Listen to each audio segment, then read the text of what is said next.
Flags announce that this is a sacred place, a room where spirits dwell. This is Josephine's house.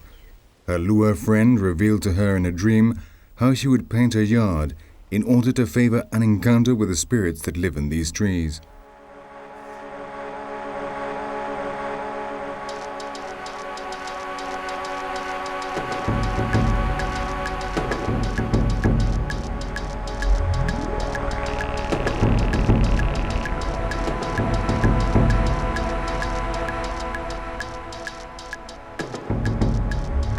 Voodoo philosophy is very closely linked to nature and therefore has an ecological bent. Nobody dares to cut down trees as these are normally inhabited by spirits, and especially Loco, the protector of the woods.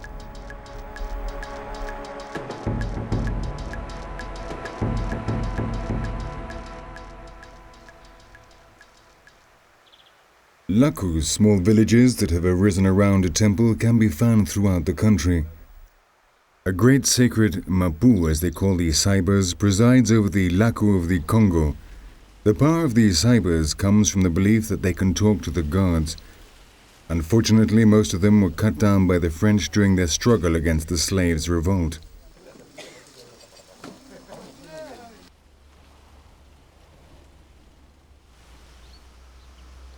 The Lakús are self-sufficient population cells. Work is communal as the product obtained from the work. Each lakú is run by a Houngan, or voodoo priest, who is called MAMBO in the case of a woman, and he or she is assisted by a council of elders. Its inhabitants normally have the same African roots: Congo, Ndomi, Mandingo, Ui, etc. There is a peristyle inside the temple which is dominated by the POTO MITAN, the pillar by which the forces that have been invoked may descend.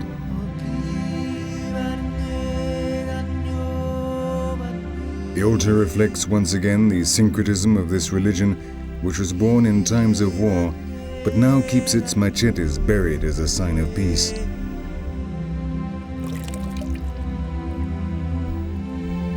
The Houngan carries out a cleansing operation that also serves as a protection against spells, and he shows us the house of Shango, the lure of thunder and catastrophes, equivalent to Saint Barbara.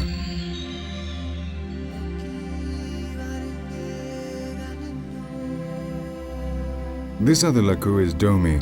Its architecture takes us to another African region from which the Yoruba deities, the Orishas, departed.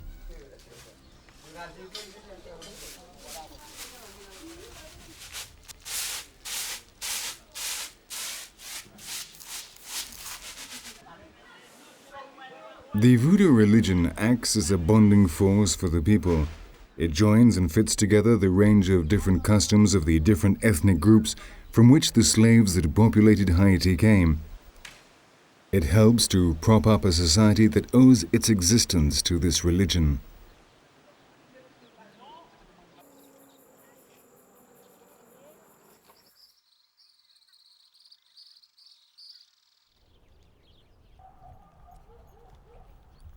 Other sacred places include the lagoons where the spirits that clean, heal, and bring luck to believers live.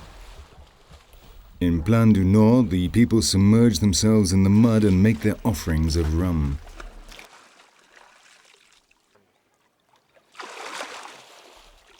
Wearing the large straw hat that characterizes the Lua Saka, Fido Pascal, a well-known journalist and veteran of the struggle for freedom of his people against the previous regime, acts as a guide for us. Thanks to him, we were able to discover the real voodoo and avoid the countless obstacles placed in our way by the mafia that limits and sells access to this religion to foreigners.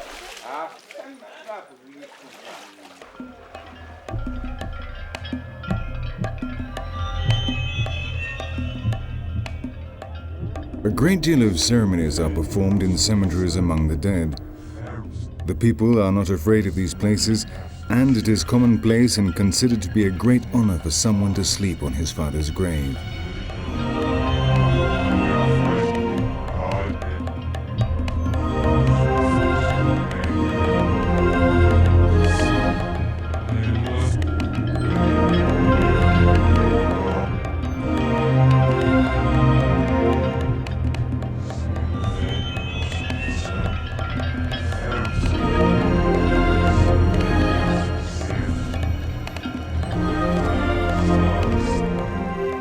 The tomb of Baron Sammedi, the king of the dead, can be found in all cemeteries, although in some it can only be identified by the people from the village to stop outsiders using the cemetery for their own voodoo acts. Normally, it can be recognized by its large cross and where the first burial was made. Tonight we are witnesses to an expedition made by Houngan from Artibonito, the region of Haiti with the strongest magic. At the foot of the cross, the Houngan smokes a piece of paper over some candles so that the Lua Great Way allows the passage to reach Baron Sammedi. Later, Kafu, who controls the crossroads between the earthly world and the great beyond, will have to give his permission. A fire is prepared with pine sticks and pieces of paper with someone's name written on it to prevent somebody leaving another person. They also use special powders made by the Houngan. In Voodoo, these powders are very important. Each Houngan has his own mixtures, which range from healing powders to zombie powder.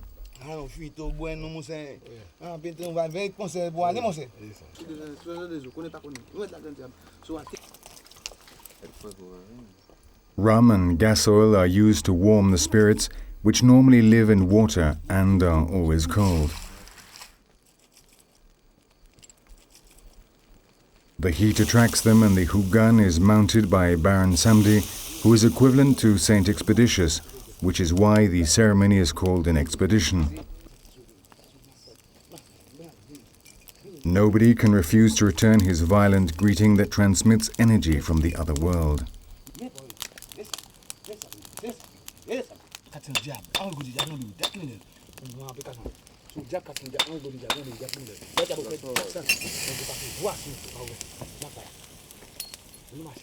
This ceremony is performed so that the Baron may deliver justice in a dispute and carry out the sentence on the guilty party.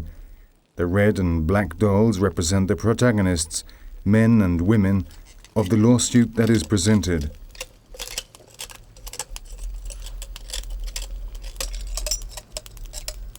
When this powerful Houngan is possessed, he has the power to eat glass. His lure demands it of him.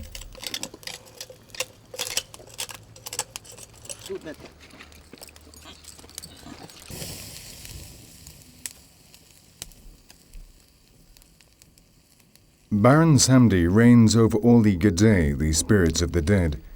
When he mounts someone, he acts like a joker and uses obscene language.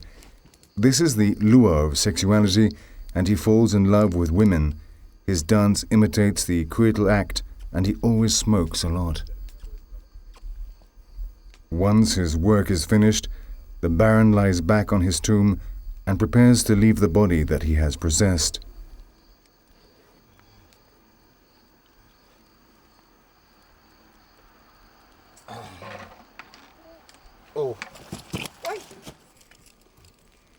The Houngan is shocked when the Baron leaves. He does not know how he got there. He can remember nothing.